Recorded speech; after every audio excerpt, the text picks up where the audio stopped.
హరే కృష్ణ హరే కృష్ణ అందరికి. ఓం నమో భగవతే వాసుదేవాయ. ఓం భగవతే వాసుదేవాయ. ఓం నమో భగవతే వాసుదేవాయ. ఓం నమో భగవతే వాసుదేవాయ. ఓం నమో భగవతే వాసుదేవాయ. ఓం నమో భగవతే వాసుదేవాయ. నారాయణం నమస్కృత్య నరం చైవ నరోత్తమం.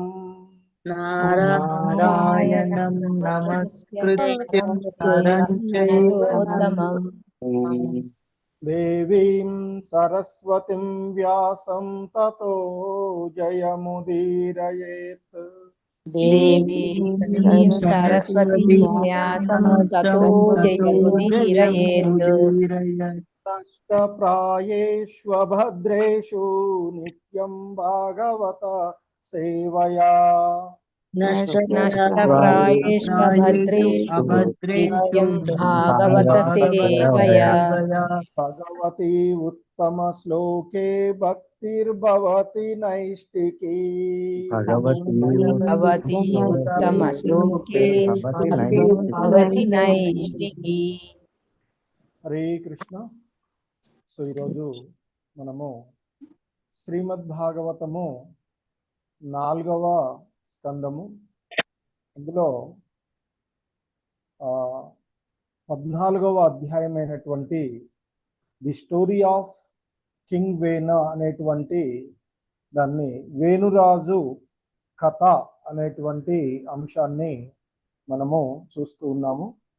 సో ఈ క్రమంలో ఈరోజు 2, 3, 4 శ్లోకాల యొక్క వివరణలను మనము ఇస్కాన్ సంస్థాపక ఆచార్యులైనటువంటి శ్రీల ప్రభుపాదుల వారి యొక్క వివరణము ద్వారా ఈ శ్లోకాలను గురించి చూద్దాము. హరే కృష్ణ.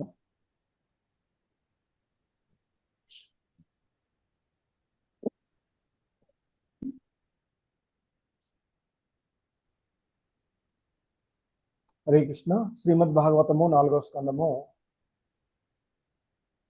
14వ అధ్యాయము 2వ శ్లోకము. వీరమాత రమాహుయ సునీతాం బ్రహ్మవాదినః ప్రకృత్య సమ్మతం వేన అభ్యసించన్ పతిం భువః. పిమ్మట మునులు రాణియగు సునీతను ఆహ్వానించి ఆమె అనుమతితో వేణుని భూపతిగా చేసిరి. కానీ మంత్రులు దానికి ఏమాత్రము సమ్మతింపకుండిరి. శ్రుత్వా నృపాసనగతం వేనమత్యుగ్రశాసనం నిలిల్యుర్తస్య వసద్య సర్పత్రస్తా ఇవా కవః. వేణుడు ఉగ్రమైన వాడు, క్రూరుడనేటువంటి విషయం తెలిసినదే. అందువలన అతడు పట్టాభిషక్తుడైనాడని వినినంతనే దొంగలు, దుర్మార్గులు మిగుల భీతి చెంది ఎలుకలు సర్పముల కంటబడక దాగిడి రీతి ఎక్కడి వారు అక్కడ దాగికొనిరి. సో దీనికి భాష్యము శ్రీల ప్రభుపాదుల వారు చెప్తూ ఉన్నటువంటిది.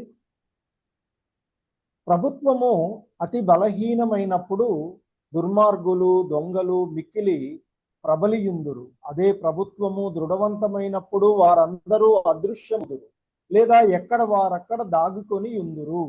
వేణుడు మంచి రాజు కానప్పటికీ క్రూరుడు మరియు ఉగ్రుడైన వాడని మాత్రమే ప్రసిద్ధి చెందెను. ఆ కారణమున రాజ్యము దొంగలు, దుర్మార్గుల నుండి విముక్తమయ్యను. హరే కృష్ణ. సో 4వ శ్లోకము శ్రీమద్ భాగవతము 4వ స్కందము 14వ అధ్యాయము 4వ శ్లోకము. హరే కృష్ణ. Please repeat. స ఆరూఢ నృపస్థాన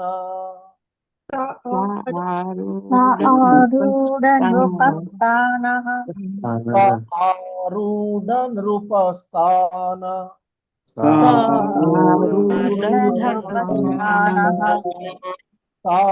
ఆరూఢ నృపస్థాన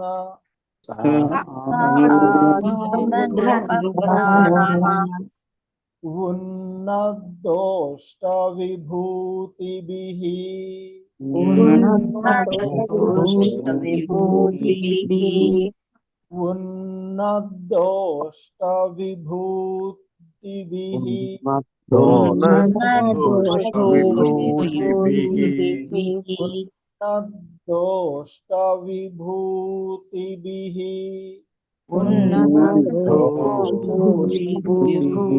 అవమేన మహాభాగాన్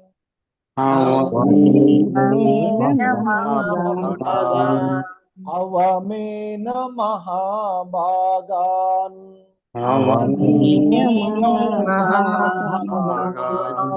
అవమేన మహాభాగాన్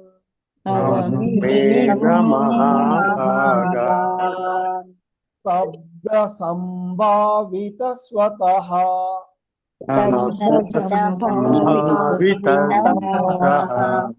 శబ్ద సంభావిత స్వతః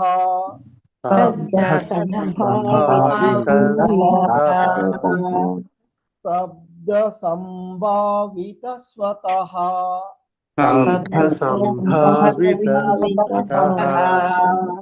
ఆరూఢ నృపస్థాన ఉన్నదోష్ట విభూతిభిః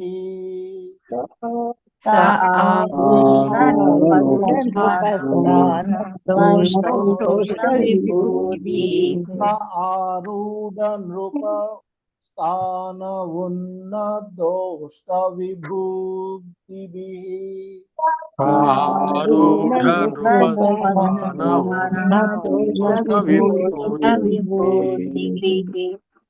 అవమేన మహాభాగాన్ స్తబ్ద సంభావితః స్వతః అవమేనే మహాభాగాన్ స్తబ్ద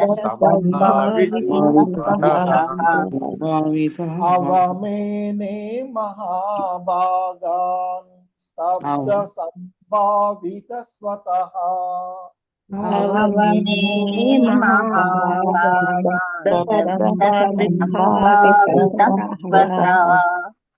హరే కృష్ణ. మొత్తం శ్లోకం.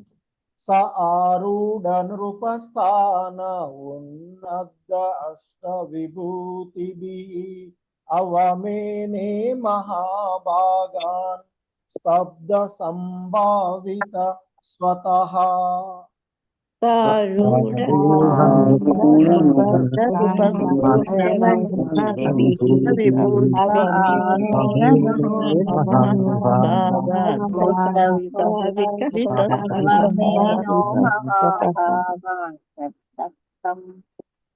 హరే కృష్ణ. అరుణ అయి మాతాజీ, రామకృష్ణ ప్రభు చదవండి. హరే కృష్ణ ప్రభుజీ. ధన్యవాదాలు. స ఆరూఢ నృపస్థాన ఉన్నతోష్ట విభూతిభిః అవమేనే మహాభాగాన్ స్తబ్ద సంభావిత స్వతః. ధన్యవాదాలు ప్రభుజీ. హరే కృష్ణ. ఓకే. వైజయంతి దేవిదాస్ మాతాజీ, రామాంజని మాతాజీ. సారూఢ నృపస్థాన ఉన్నతోష్ణ విభూతిభిః అవనేనే మహాభాగం సప్త సంభావిత స్వతః. ధన్యవాదాలు ప్రభు. హరే కృష్ణ ప్రభుజీ. నమస్కారములు. సా ఆరూఢ నృపస్థాన ఉన్నద్ధోష్ట విభూతిభిః అవమేనే మహాభాగాన్ స్తబ్ద సంభావిత స్వతః. హరే కృష్ణ ప్రభుజీ. గోపీనాథ్ ప్రభు, పద్మిని వరదేవిదాస్ మాతాజీ. హరే కృష్ణ ప్రభుజీ. నమస్కారం ప్రభుజీ. సారూఢనుపస్థాన ఉన్నదోష్ట విభూతిభిః అవమేన మహాభాగాన్ శబ్ద సంభావితః స్వతః. హరే కృష్ణ ప్రభుజీ, ధన్యవాదాలు ప్రభుజీ. హరే కృష్ణ ప్రభు, ప్రణామాలు. స ఆరూఢ నృపస్థాన ఉన్నదోష్ట విభూతిభిః అవమేనే మహాభాగాన్ శబ్ద సంభావిత స్వతః. ధన్యవాదాలు. హరే కృష్ణ ప్రభు. హరే కృష్ణ. వృందాకృష్ణ మాతాజీ, చంద్రావతి మాతాజీ. హరే కృష్ణ ప్రభుజీ. స ఆరూఢ నృపస్థాన ఉన్నతోష్ట విభూతిభిః అస్ అవమేవే మహాభాగాన్ స్తబ్ద సంభావిత స్వతః. హరే కృష్ణ. హరే కృష్ణ ప్రభుజీ.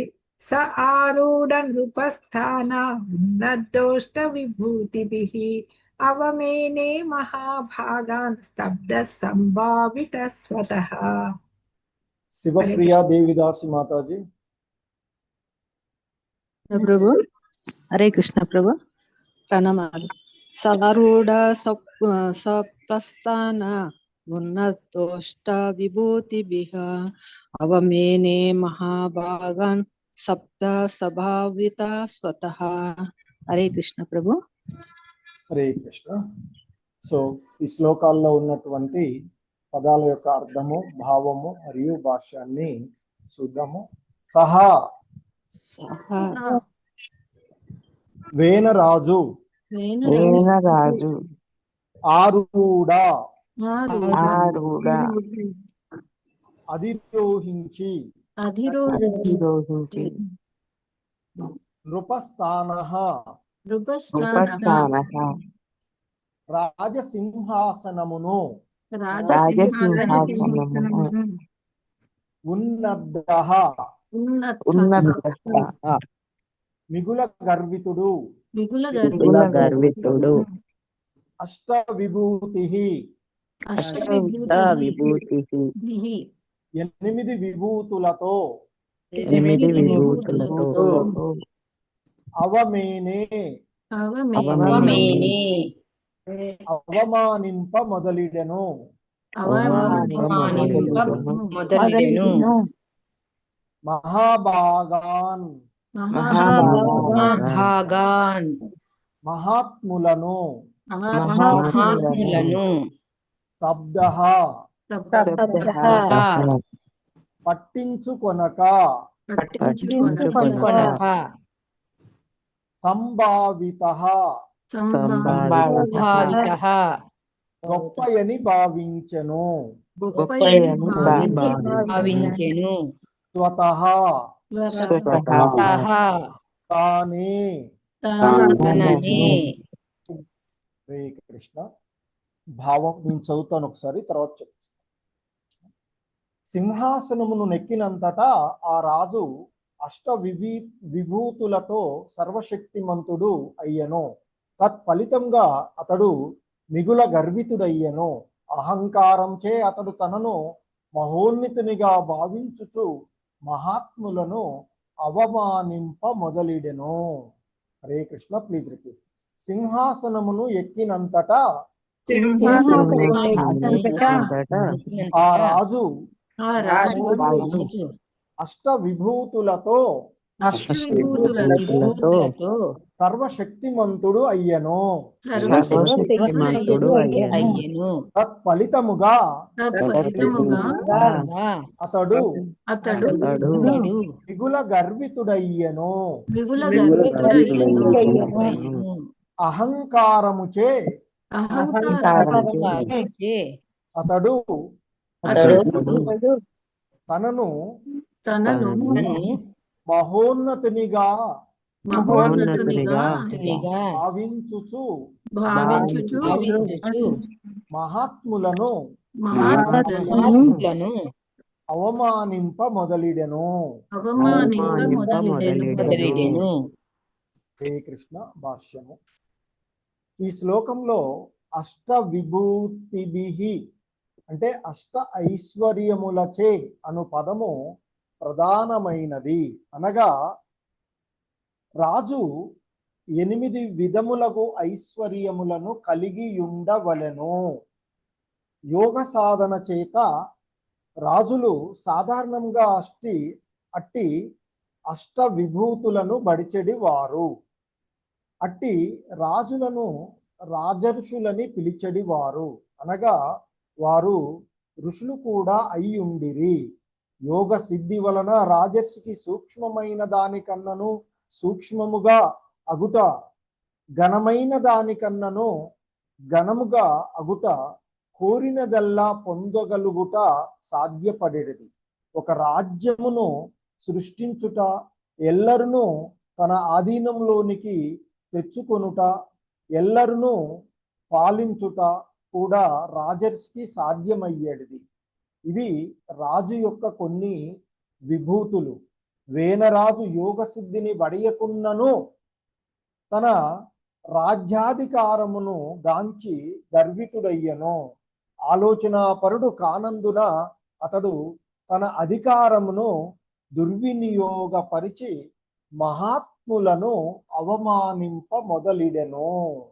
హరే కృష్ణ.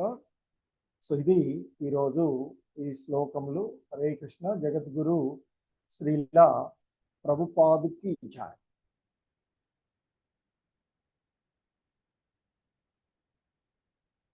హరే కృష్ణ. ఓం అజ్ఞానతిమిరాంధస్య జ్ఞానాంజనశలాకయా చక్షుర్మిలితం యేన తస్మై శ్రీ గురవే నమః. శ్రీ చైతన్య మనోభీష్టం స్థాపితం యేన భూతలే స్వయం రూపః కదా మహ్యం దదాతి స్వపదాంతికం.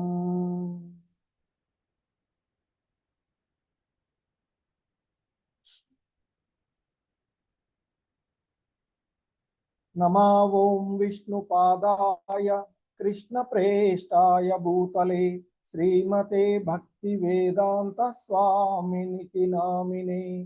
నమస్తే సారస్వతే దేవే గౌరవాణి ప్రచారిణే నిర్విశేష శూన్యవాది పాశ్చాత్యదేశతారిణే. నమో మహావదన్యాయ కృష్ణ ప్రేమ ప్రదాయతే కృష్ణాయ కృష్ణ చైతన్య నామ్నే గౌరీ విషయ నమః. హే కృష్ణ కరుణా సింధు దీనబంధు జగత్పతే గోపేశ గోపికా కాంత రాధాకాంత నమోస్తుతే. తప్త కాంచన గౌరాంగీ రాధే వృందావనేశ్వరీ.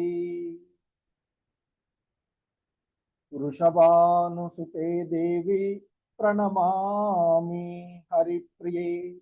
వాంఛాకల్పతరుభ్యశ్చ కృపా సింధుభ్య ఏవ చ పతితానాం పావనేభ్యో వైష్ణవేభ్యో నమో నమః. జయ శ్రీ కృష్ణ చైతన్య ప్రభు నిత్యానంద శ్రీ అద్వైత గదాధర శ్రీవాసాది గౌర భక్త వృంద. హరే కృష్ణ కృష్ణ కృష్ణ హరే హరే, హరే రామ రామ రామ హరే హరే.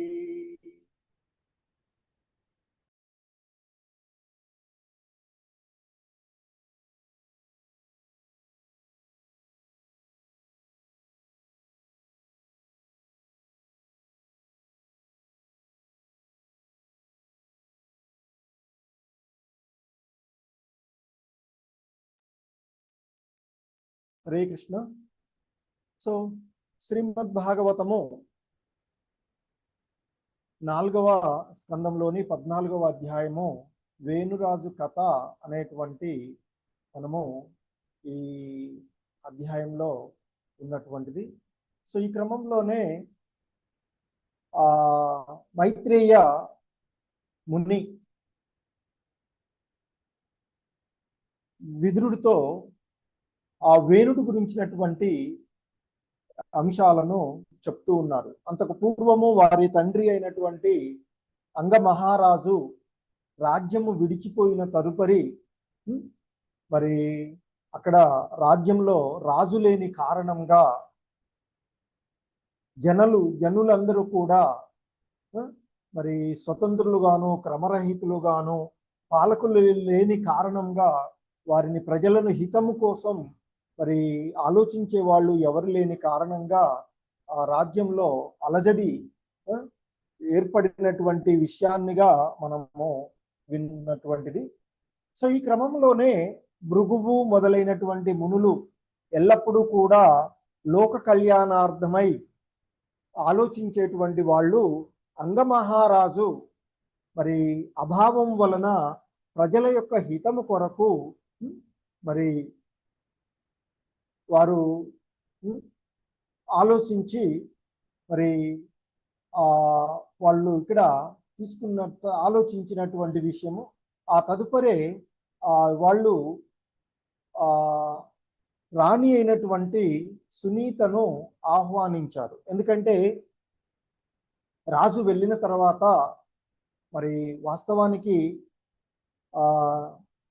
ఇంట్లో ఒక పెద్ద ఉన్నాడు అనుకో, తర్వాత అతని భార్యకే ఆ సంబంధములన్నీ కూడా చెందేటువంటి. సో కనుక అతడు ఎవరికి ఏమీ ఇవ్వకుండా వెళ్ళాడు కాబట్టి ఒకవేళ ముందే పూర్వమే వేణుని గనక రాజుగా పట్టాభిషేక్తుని చేసి అలా వెళ్ళి ఉన్నట్లయితే అతడు రాజమాతగా ఆమె మామూలుగా ఉండేటువంటిది. కానీ ఇప్పుడు రాజు వెళ్ళేటప్పటికీ ఎవరిని కూడా యువరాజు పట్టాభిషేకం కానీ ఇవేవి కూడా చేసి ఉన్నట్లుగా తెలియడం లేదు ఇక్కడ మనకి. సో కనుకనే మరి ప్రజల యొక్క హితము కొరకు సమాజంలో ఉండేటువంటి మేధావి వర్గము అయినటువంటి భృగువు మొదలైనటువంటి వారందరూ కూడా భృగు మహర్షి, అత్రి మహర్షి, వాల్మీకి, వీళ్ళంతా వశిష్ఠుడు, వీళ్ళంతా కూడా మరి అక్కడ సమావేశమై వాళ్ళు అంటే ఉన్నటువంటి వారు వాళ్ళు వచ్చారు లేదు కానీ ఇక్కడ భృగు యొక్క ఆధీనంలో భృగు ఆదయ మొదలైనటువంటి మహర్షులు అని చెప్తూ ఉన్నటువంటి సందర్భంలో సో కాబట్టి వాళ్ళంతా కూడా ఇక్కడ రెండో శ్లోకంలో చెప్పినట్లుగా వీరమాతరమహౌయ సునీతాం బ్రహ్మవాదినః. సో ఆ బ్రహ్మవాదులైనటువంటి మునులందరూ కూడా సునీతను ఆహ్వానించి మరి ఆమె యొక్క అనుమతిని తీసుకొని, ఎందుకంటే రాజు తర్వాత రాజు యొక్క భార్య అయినటువంటి ఆమె రాణి ఆమె ఉంటుంది. సో ఆమె యొక్క అనుమతి ద్వారా మునులందరూ కూడా వేణుని భూపతిగా చేశారు. అంటే ఆ భూమండలానికి అధిపతిగా అంటే రాజుగా ఆయనని చేసినటువంటిది. కానీ ఆ విధంగా చేస్తూ ఉన్నటువంటి సందర్భంలో వేణుడు యొక్క స్వభావం తెలిసినటువంటి మంత్రులు ఎవరో కూడా దానికి మొదటగా ఒప్పుకోలేదు అనేటువంటిది మనకి తెలుస్తూ ఉన్నటువంటిది మైత్రేయ ముని చెప్పడం ద్వారా మనం ఇక్కడ చూస్తూ ఉన్నటువంటి. సో ఎప్పుడైతే మరి ఆ వేణు రాజు అయ్యాడో, ఈ భూమండలానికి అధిపతిగా అయ్యాడో, భూపతిగా అయ్యాడో, ఆ సమయంలో అక్కడ జరిగినటువంటి పరిస్థితులను గురించి చెప్తూ ఉన్నారు మనకి 3వ శ్లోకంలో మైత్రేయ ముని. ఎందుకంటే ఆ శ్లోకాల్లో చెప్తూ ఉన్నటువంటి అంశం ద్వారా మనకి చెప్తూ ఉన్నటువంటి సో మరి వాస్తవానికి వేణు గురించినటువంటి విషయం అంతా ముందే ఆ లోకంలో, ఆ భూమండలంలో, అక్కడ ఆ రాజ్యంలో అతని గురించినటువంటి విషయం తెలుసు. ఏంటి, అతడు అత్యంత కఠినమైనటువంటి వాడు. ఎప్పుడైతే మరి ఆ అతి కఠినుడైనటువంటి వాడు రాజు అయ్యాడో ఇక్కడ చెప్తున్నారు, శ్రుత్వా నృపాసనగతం వేనం అత్యుగ్ర శాసనం. శ్రుత్వా వినినంతటా, నృప ఆసగతం, నృపాసగతం అంటే ఆ రాజుగా పట్టాభిషక్తుడు అయ్యాడు అని వినినంతటనే. ఎవడు? వేణుడు. వేనం మరి ఎటువంటి వాడు? అతి ఉగ్రం, అతి ఉగ్రమైనటువంటి వాడు. ఉగ్ర శాసనం అంటే అతి ఉగ్రమైనటువంటి శాసనాలకు కర్తగా ఉన్నటువంటి వాడు. సో ఆ విషయాన్ని తెలుసుకున్నటువంటి, ఎప్పుడైతే అతి ఉగ్రుడైనటువంటి క్రూరుడైనటువంటి ఆ వేణుడు ఆ భూమండలానికి రాజు అయ్యాడు అని తెలుసుకోగానే, మరి అతడు పట్టాభిషక్తుడు అయ్యాడు అని తెలుసుకోగానే, మరి అసలే అక్కడ దొంగలు దుర్మార్గులు ఉన్నటువంటి పరిస్థితి, వాళ్ళకంటే ఇంకా దుర్మార్గుడు వీడు. సో కాబట్టి ఆ విషయాన్ని తెలుసుకున్నటువంటి ఆ రాజ్యంలో దుర్మార్గమైనటువంటి పనులు చేస్తూ ఉండేటువంటి, దోపిడీలు చేస్తున్నటువంటి దొంగలు దుర్మార్గులు వీళ్ళంతా కూడా మొదట బిగుల భీతి చెందారట. ఎందుకంటే ఒక రాజ్యంలో బలహీనమైన ప్రభుత్వం ఉన్నా లేదా బాగా బలమైనటువంటి వాడు ప్రభుత్వాన్ని ఏర్పాటు చేసిన కొంతమంది దొంగలకు కానీ దుర్మార్గులకు కానీ భయం ఉంటుంది. అతి బలహీనమైనప్పుడు ఇక దుర్మార్గులు దొంగలు పెచ్చిమీరిపోతూ ఉంటారు, వాళ్ళ ఇష్టానుసారంగా చేస్తూ ఉంటుంటారు. ఎందుకంటే రాజు మన ఏం చేయలేడులే అనేటువంటి భావనతో.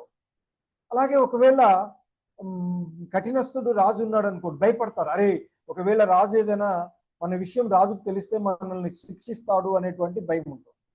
సో కాబట్టి బలహీనమైనటువంటి ప్రభుత్వం ఉన్నా, అంటే బలహీనమైనటువంటి రాజుగా ఉన్నట్టు రాజరిక వ్యవస్థ కాబట్టి బలహీనమైనటువంటి రాజు ఉన్నప్పుడు దుర్మార్గులు దొంగలు మిక్కిలి వారి యొక్క ప్రతాపాన్ని చూపుతూ ఉంటుంటారు.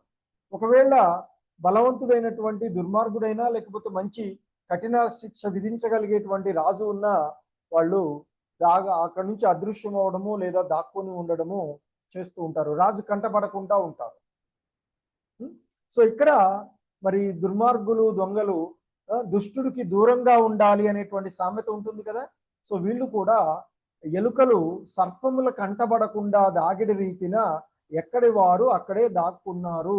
ఆ దుష్టులు దుర్మార్గులు అంటే దోపిడి దొంగలు, దారి దోపిడిగాళ్ళు, దుర్మార్గమైన పనులు చేసేటువంటి వారు వీళ్ళంతా కూడా రాజుడి యొక్క వేణుడి యొక్క స్థితి, రాజు అయ్యాడు అని తెలుసుకొని వీడు మనకంటే దుర్మార్గుడు, మన విషయం గురించి తెలిసిందంటే మనల్ని ఎక్కడికక్కడికి ఖతం చేస్తాడు అని దుష్టుడికి దూరంగా ఉన్నట్లు, అంటే ఎలుకలు గనక ఎలాగైతే సర్పముల కంటబడకుండా దాక్కుని ఉంటాయో ఆ మాదిరిగా ఈ దారి దోపిడిగాళ్ళు దొంగలు దుర్మార్గులు, సమాజంలో దుర్మార్గ ప్రవృత్తి కలిగినటువంటి వాళ్ళంతా కూడా ఎక్కడ వాళ్ళు అక్కడ దాక్కుని ఉన్నారు, అదృశ్యమయ్యారు, కనబడకుండా జాగ్రత్తగా వేణువు కంటబడకుండా తిరుగుతూ ఉన్నారు అనేటువంటిది మనకి ఇక్కడ చెప్పబడుతూ ఉన్నటువంటి సందర్భం.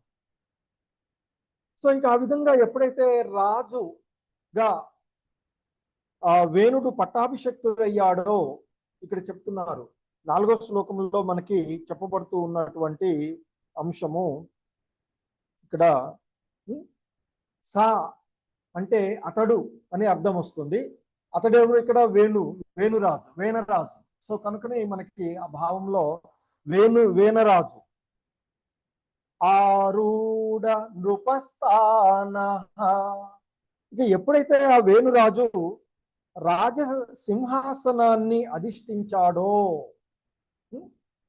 ఆ రాజసింహాసనాన్ని అధిష్ఠించిన తరువాత అధిష్ఠించినటువంటి వాడై ఆ స్థితిలో ఉన్నద్ద అష్ట విభూతిభిః, ఆ అష్టైశ్వర్యాలతో గర్వితుడైనటువంటి వాడై, ఉన్నద్ద అష్ట విభూతిభిః, ఆ 8 విభూతులతో గర్వితుడైనటువంటి వాడై, అవమేనే మహాభాగాన్ స్తబ్ద సంభావిత స్వతః.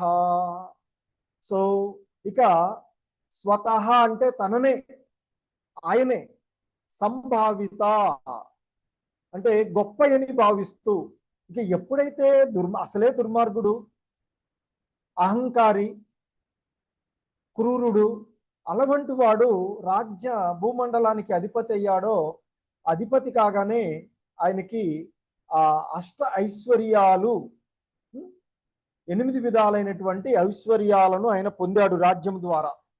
ఆ రాజసింహాసనం ద్వారా, సింహాసనాన్ని అధిష్ఠించడం ద్వారా, ఆ రాజదండాన్ని అతడు స్వీకరించడం ద్వారా ఆ 8 రకాలైనటువంటి ఐశ్వర్యాలతో గర్వితుడై, గర్వంతో ఉబ్బిపోయిన వాడై, ఇక ఉబ్బిపోవడం అంటారు కదా. సో అలా ఆ 8 రకాలైనటువంటి ఐశ్వర్యాలతో గర్వితుడైనటువంటి ఆ వేనరాజు అహంకారంతో తనను మహోన్నతునిగా భావించి మరి